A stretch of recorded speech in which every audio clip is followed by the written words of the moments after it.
फक्त मराठी।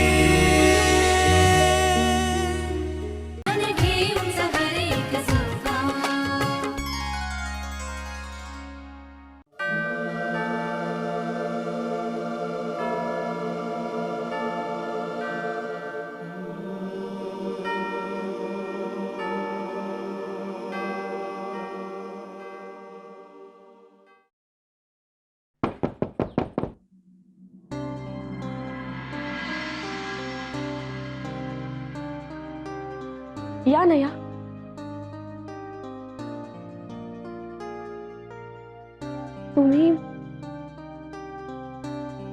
तुम्ही मोरे या ना. बरोबर ओळखलं. मास्तर नाहीत का घरी?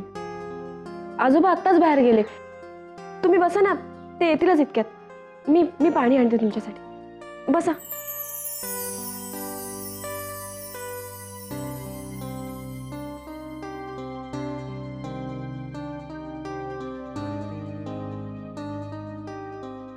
हे घ्या.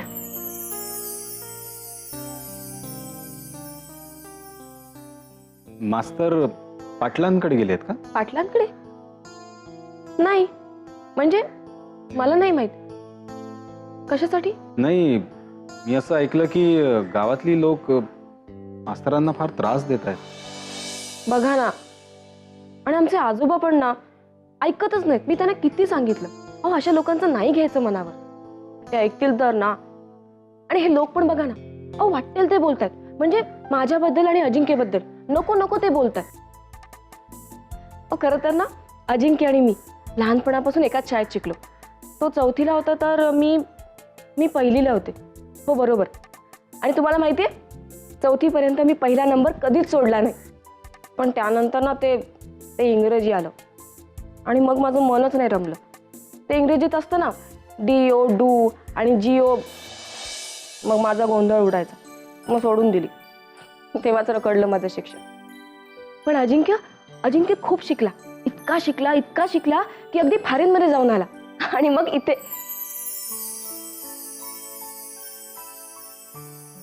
हे सगळं मी तुम्हाला का सांगते? सांग, काही हरकत. अगं तू सांगितलंस म्हणून तर मला कळलं ना की तू 4थी पर्यंत शिकलीस. मला वाटलं की तू 10वी 12वी पर्यंत शिकलेली आहेस. अय्या, खरंच असं वाटलं तुम्हाला? मला ना शिकायची खूप इच्छा होती, पण ते इंग्रजीमुळे राहिलं. आणि आमची तेवढी परिस्थितीही नव्हती. त्यावेळी आजोबांच्या मदतीला फक्त अक्का आल्या. आता कोणी नाहीये मदतीला, पण अख्खा गाव आहे ना नाव ठेवायला. लोक असतात, काय करायचं त्यांना? माझ्याबद्दल आणि अजिंक्यबद्दल एखाद्याला किती बदनाम करतात, किती किती घाणेरडं बोलतात ते. जाऊ दे. म्हणून मी आजोबांना सांगत असते की आपल्याला माहितीये ना, आपण काही चूक नाही केली, आपण दोषी नाही आहोत, मग कशा त्रास करून घ्यायचा. पण हे आजोबा पण ना, खरंच हो की नाही?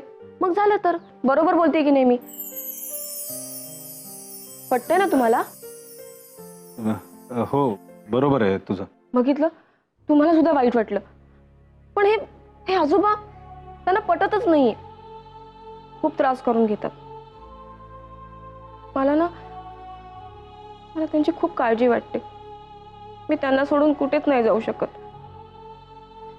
तुम्हाला माहितीये, त्या दिवशी ते माझ्या काळजीने खूप रडत होते, एकटेच.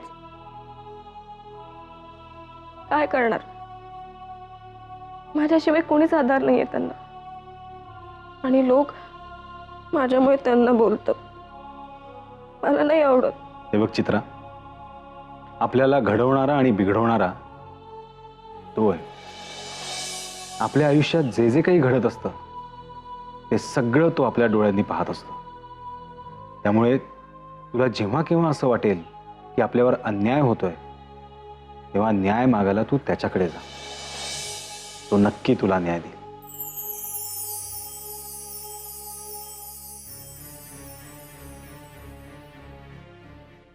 सकाळपासून किती फिरलो माहितीये. इथे शोधलं, तिथे शोधलं, अख्खा गाव शोधलं, पण मास्तरांचा काय पत्ताच नाही. इकडे आलं ते नाही ना. तुम्ही बघितलं का हो मास्तराला? नाही हो. तुम्ही बघितलं काय हो मास्तर? काय कुठे कुठे शोधलो तुम्हाला? का रे बाबा? चला वाड्यावर चला. वाड्यावर कशाला? चला काय सरकारांनी बोलवलंय. सरकाराने बोलावलंय? जाओ, वाड्यावरनं आमंत्रण आलंय. अरे व्याई बुवाना वाड्यावरनं आमंत्रण आलंय म्हणजे काहीतरी खास बेत असणार. काय? हो मास्तर, अहो विचार कसला करताय? जा लवकर. तू पुढे हो, मी हे सामान ठेवून येतो घरात. हो मास्तर, घर घर घर घर काय करताय? आता वाड्यावर राहायला जायची तयारी करा की. हा मग. काय? चला झालं माझं काम. बिल भरा. हा येतो मास्तर. आलोच.